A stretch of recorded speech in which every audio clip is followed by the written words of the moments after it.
कबीरदास जी आगे कहते हैं कि सतगुरु मिलिया तो का भया, जे मनी पाड़ी हो, पासी बेनंठा कब पड़ा, क्या करे बेचारी चोर।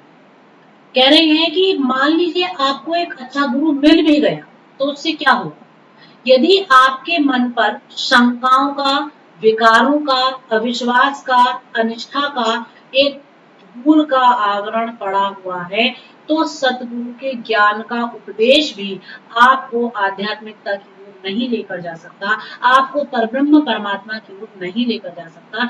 जैसे पासी बिनंठा कब पड़ा, क्या करे बेचारी चोर। जिस प्रकार से बेचारी मजीद भी क्या कर सकती है, यदि धूल से दूसरित कपड़ा अपने आप धूल लग लग करके नष्ट हुआ जा रहा है, तो फिर उसको आप कितना ही रंग दें तब भी वो बेकार ही है, छिन्न भिन्न ही हो जाएगा।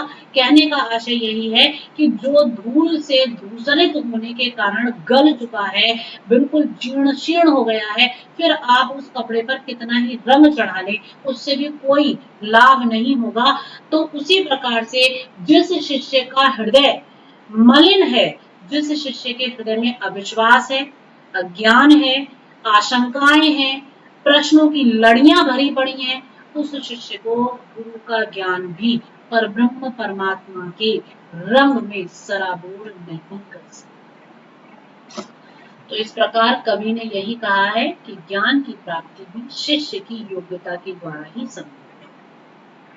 आगे कबीरदास जी कहते हैं कि बूढ़े थे परी उबरे, गुरु की लहर चमकी, भेरा देखा जर्जरा, तो उतरे पड़े परंकी। कि हम तो पूरे तरीके से उस संसार सागर में डूब ही गए थे, यानी कि सांसारिक पाखंडों में, मिथ्याचारों में, विकारों में पूरे तरीके से हमने अपने जीवन को गवा दिया था।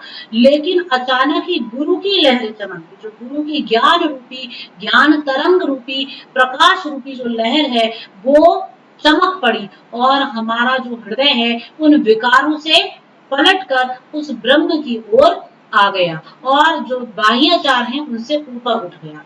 तो भेरा देखा जर्जरा, और जब ज्ञान की प्राप्ति हुई तो पता चला कि अज्ञान क्या है, पता चला हम सांसारिकता में पड़े हुए हैं और हम इन बाह्याचारों में रंगे पड़े हैं। तो जैसे ही हमने अपनी नाव देखी, यहाँ पर नाव से तात्पर्य शरीर से है, तो भेरा देखा जर्जरा, हमने अपने उस भेरे को, अपने उस शरीर को देखा जो कि जर्जरा, जीर्ण शीर्ण हो गया था, जो अब इस जन्म मरण के चक्र में पुनः बंधने ही वाला था। उतरी पड़े परंती, हम तत्काल ही उससे कूद पड़े, अलग हो गए, अर्थात उन समस्त सांसारिकताओं से, विषय विकारों से, मिथ्याचारों से हमने स्वयं को अलग कर लिया और उनसे अलग होकर के हम गुरु के ज्ञान के माध्यम से परब्रह्म परमात्मा के साक्षात्कार से संयुक्त हो गए, हमें सत्यता के ज्ञान की प्राप्ति हो गई और इस प्रकार हम अपने ब्रह्म के साक्षात्कार करने में सक्षम हो गए।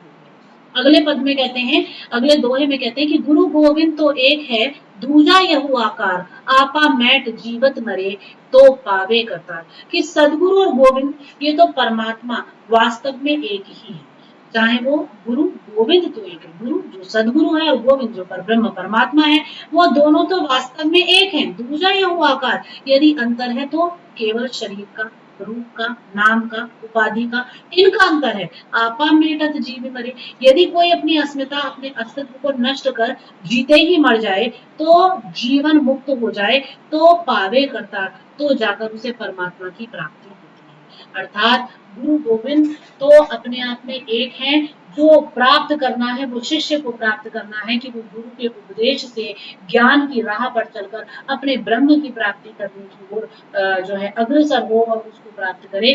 क्योंकि दूसरा अगर अंतर है तो वो केवल उनमें तो केवल शरीर का, नाम का, रूप का, उपाधि का अंतर है।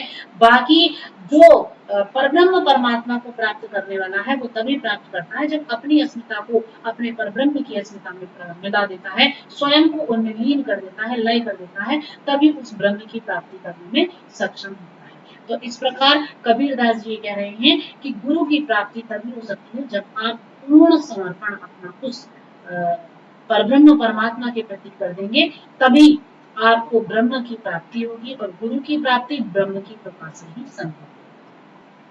आगे कबीरदास जी कहते हैं कि कबीर सतगुरु साच, कबीर सतगुरु नौ मिल गया, रही अधूरी शीश।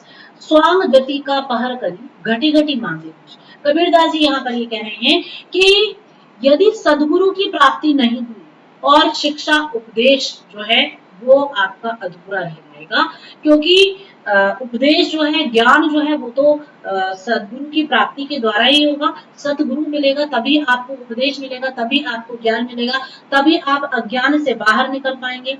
स्वांग जति का पहरी करी घटी घटी मांगे भेष।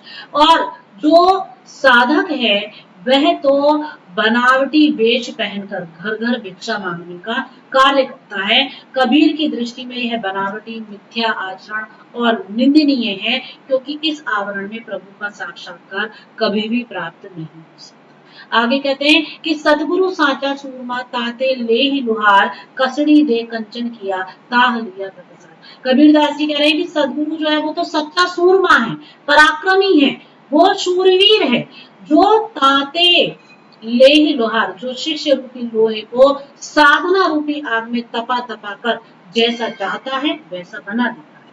कसनी ते कंचन किया, वो सुनार की भांति कसौटी पर कसकर उसे स्वर्ण बना देता है। ताह लिया तत्सार, और फिर उसके बाद उसका सार लेता है, मूल्यांकन करता है।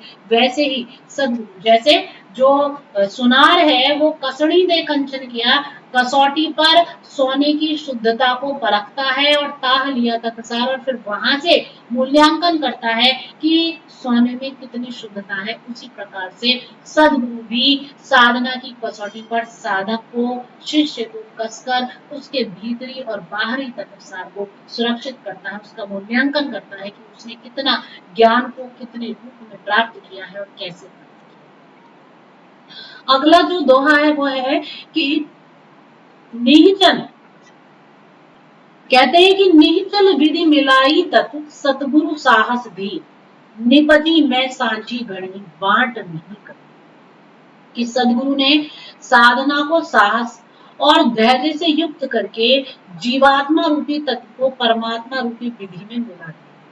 निश्चल विधि मिलाई तत् सतगुरु साहस धीर, कि सदगुरु ने साधना को साहस और धैर्य से युक्त करके निश्चल विधि मिलाई कर, जो जीवात्मा रूपी तत्व है उसे परमात्मा रूपी विधि से मिला दिया है।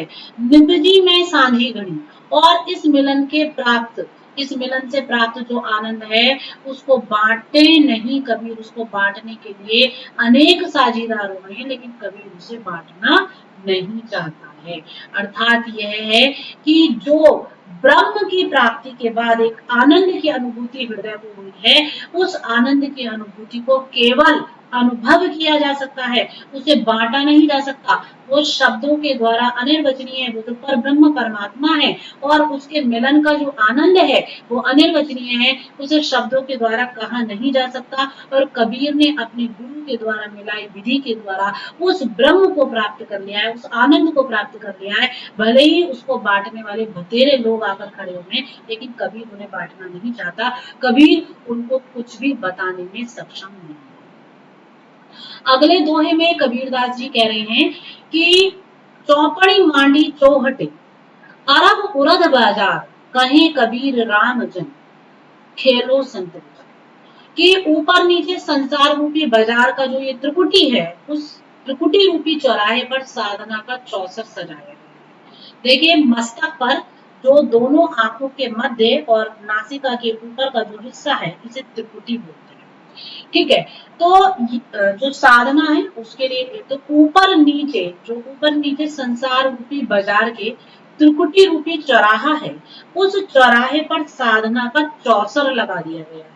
और कबीरदास जी कह रहे हैं कि राम के जो भक्तजन हैं, राम के जो भक्तजन हैं, खेलो संत विचार, वो सब संत इस पर विचार करें और वहां खेलें, साधना का खेल खेलें। तो भाव यह है कि जो साधना का संकेतक है, जो त्रिकुटी है, दोनों भावों के बीच का स्थान, उस त्रिकुटी के ऊपर जो चक्रों का उरत है और नीचे के चक्रों का जो अरध कहा गया है, तो वहां पर साधना का जो चौसर है वो सजा लिया गया है। और एक सच्चा साधक ही उस चौसर को एक अच्छे प्रकार से खेलने में सक्षम हो सकता है, अर्थात उसे खेलते हुए आनंद की प्राप्ति कर सकता है, पर ब्रह्म परमात्मा के दर्शन करने में सक्षम हो सकता है, क्योंकि योगियों ने शरीर के अंतर्गत षट चक्रों की स्थिति मानी है, जो मूलाधार से प्रारंभ होकर शीर्ष में ब्रह्मरंध्र तक बिछे हुए हैं। इन षट चक्रों का भेदन करके ही कुंडलिनी ब्रह्मरंध्र में पहुंचती है, जहां से अमृत मिश्रित होता है। तो कबीरदास जी यही कह रहे हैं कि संतगण ही इस खेल पर विचार पूर्वक विचार कर सकते हैं, इसे खेल सकते हैं और योग साधना में प्रवृत्त हो सकते हैं। अगला दोहा है कि पासा पकड़िया प्रेम का सारी किया शरीर। कहते हैं कि पासा पकड़िया प्रेम का सारी किया शरीर, सदगुरु दीवा बताइया खेलो दास। कबीरदास जी ने कहा कि मैंने तो प्रेम की गोटी पकड़ रखी है और शरीर को बिसात बना लिया है।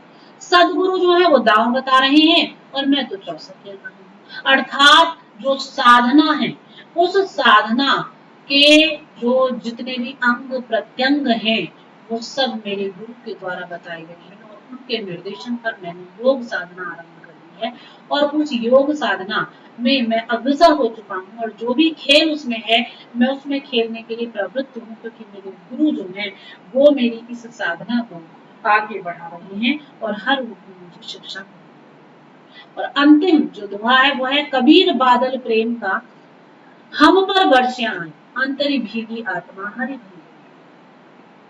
कबीरदास जी कह रहे हैं कि प्रेम का जो बादल है वो हम पर आकर बरस गया है, जिससे हमारी जो अंतरात्मा है वो भीग गई है और जीवन रूपी जो मन है वो हरा भरा हुआ है। कहने का तात्पर्य यह है कि जो ज्ञान हमने अपने सदगुरु के उपदेशों से प्राप्त किया है और उस सदगुरु के उपदेश से प्राप्त ज्ञान के द्वारा हमने जो परब्रह्म परमात्मा के साक्षात्कार किए हैं, उससे जो हमारा अंतर मन है वो प्रभु के प्रेम से सराबोर हो गया है। उसी के आनंद में जो शरीर रूपी वन प्रदेश है वो उत्फुल्ल हो गया है, प्रफुल्लित हो गया है, हरा भरा हो गया है। चारों ओर उसी का प्रकाश, उसी की सुवास, उसी की महक, उसी का ज्ञान और उसी का आनंद छा गया है। और अब तो जैसे इस संसार में कुछ और हमें चाहिए नहीं, किसी और की आवश्यकता अब रही ही नहीं है। तो इस प्रकार इस पूरे गुरु को अंग में कबीरदास ने एक एक साखी के द्वारा, एक एक दोहे के द्वारा अपनी भावनाओं की जो अभिव्यक्ति की है, उन भावनाओं के माध्यम से गुरु के महत्व को सर्वोपरि बताया है और जो कुछ भी उसे प्राप्त हो रहा है वो गुरु के द्वारा प्राप्त हो रहा है, इसका बखान। धन्यवाद।